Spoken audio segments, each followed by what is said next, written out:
So I actually shot a video and then I looked back and saw myself and realized that I was overly scripted my first go around. And I decided to come back and reshoot, which is extremely appropriate for this particular topic. We're going to talk today about what versus why. And in typical fashion, I'll start with a story. I remember one of the first times I ever got truly schooled by a prospect. I went through a really long drought of not being able to sell my product. And I think 2-3 weeks went by. I was pitching like crazy. I think I probably had like 15 or 20 demos, but I went 0 for 15 in terms of my close ratio. And I remember thinking to myself, I'm doing the job really well here. I'm showing every piece of collateral I can show. I am talking about numbers, graphs, data, charts. I'm showing case studies, I'm showing testimonials, and literally giving business owners every reason humanly possible to say yes. And yet I kept hearing, let me think about it, or no, or insert random excuse here, until finally one day I kind of had it up to here and I had my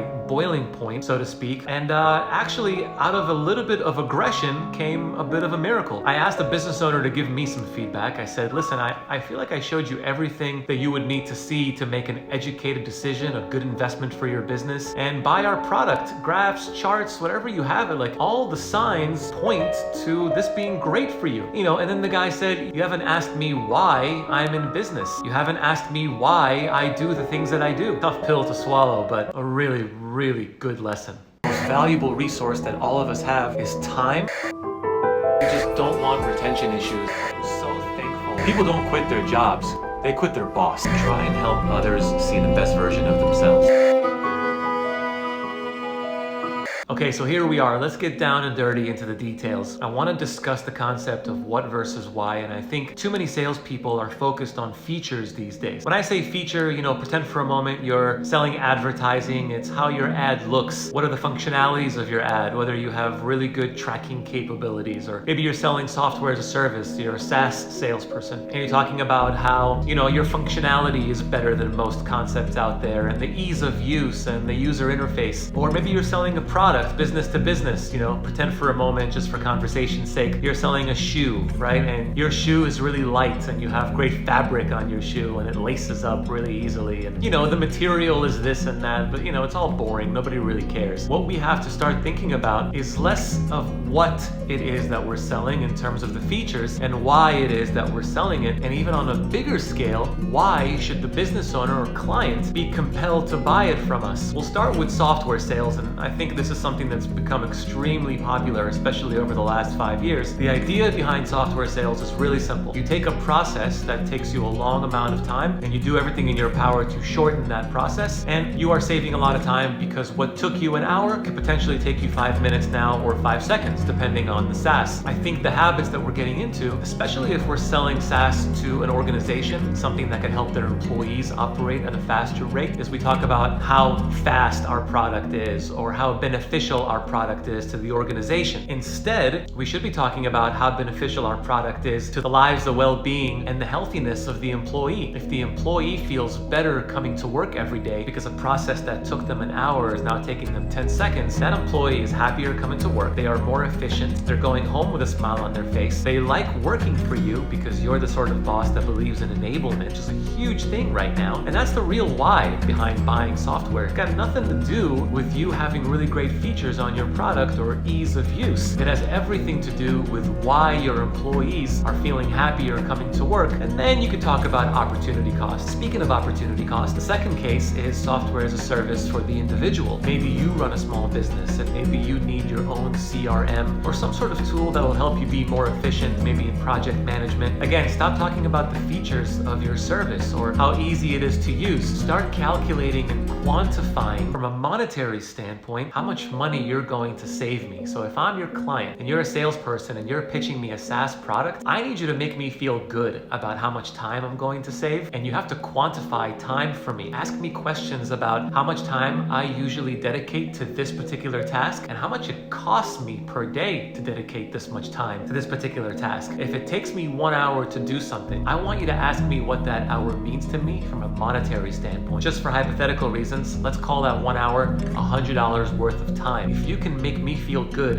about saving $100 worth of time in an hour and then multiply that times 4 hours in a week, or maybe 16 hours in a month. Yes, you can save me $1,600 in a month, but you have to sell me on what else I could do with that time. That's what's really going to make me feel good about buying a software product from you. What else can I do with that time to help my business benefit? What else could I do with that time to maybe spend more quality time with friends and family? That could be my why, and you have to ask me what my why is before you pitch me your product. It's just called qualifying, and it's a really simple concept, but you can't ignore qualifying if you're trying to find out what my why is. Maybe you're selling a consumer product, or maybe you're selling it business to business. Think about advertising, right? And 100 years ago, the why was really simple. You didn't really have to do why-based sales. The only player in town 100 years ago in terms of advertising was the Yellow Pages. And your pitch was super simple. You just walked into an establishment and said, "Hi, I'm Levi. I'm with the Yellow Pages. What do you want to buy this year?" And that was kind of the whole pitch. And because times have evolved and there's so much competition, you can no longer sell features or cost, or that you just represent a particular brand. Even Google, with the sheer size of that organization, still has to convince people that there's a why behind buying their product. So stop selling tracking capabilities, stop selling the user interface of your site, and certainly stop selling that your site is red or black or green or yellow, or how easy it is to use, or where your ads will appear. Nobody cares about that. If I'm a consumer, if I'm a business owner and I'm buying advertising from an ad salesperson, that salesperson needs to convince me without a shadow of a doubt that the local community is using this platform to make purchasing decisions. If I am convinced that the local community is using your platform to make buying decisions, I really don't care how my ad's going to appear. It could be anything. Your site could literally be like all black with a hint of yellow, and there's a rainbow, and there's a leprechaun at the end of the rainbow with a pot of gold saying buy ads here. I really don't care. As long as people are going to this site and making transactions, then that's going to help me be your customer. Help me believe that. I don't care about the features, and salespeople should stop caring about features as well. Let's talk about brand for a moment, and I've saved this for last on purpose. Brand is really, really huge right now. Think about things that you've bought in your own life, and I'll kind of help you with some examples here. Do you have a shirt or a pair of shoes or any sort of product that has the Nike logo on it? Probably, right? Now think about, do you have a shirt or a pair of shoes that has the Fila logo on it, or maybe even the Reebok logo on it? And I'm not trying to bash Fila or Reebok, forgive me, right? But the idea here is simple. You bought their brand not because they have this like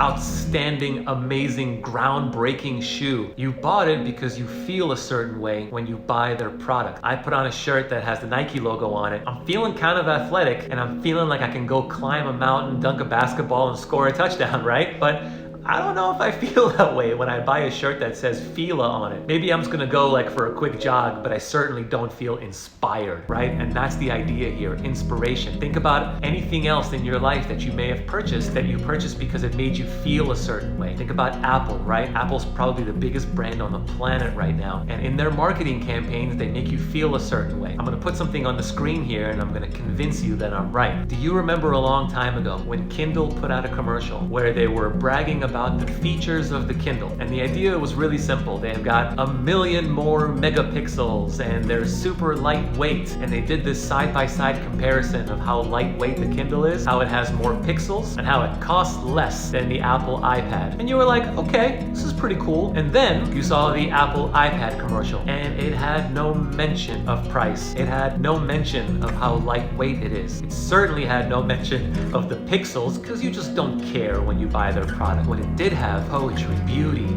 scenery, cinematography, and it gave you a certain feeling of accomplishment, and more importantly, inspiration. And if you ask around in a group of people to raise their hand if they've got an Apple product, out of 100 people, you'll see a lot more hands go up than people who own a Kindle. Remember, you're not selling your product. You're certainly not selling features.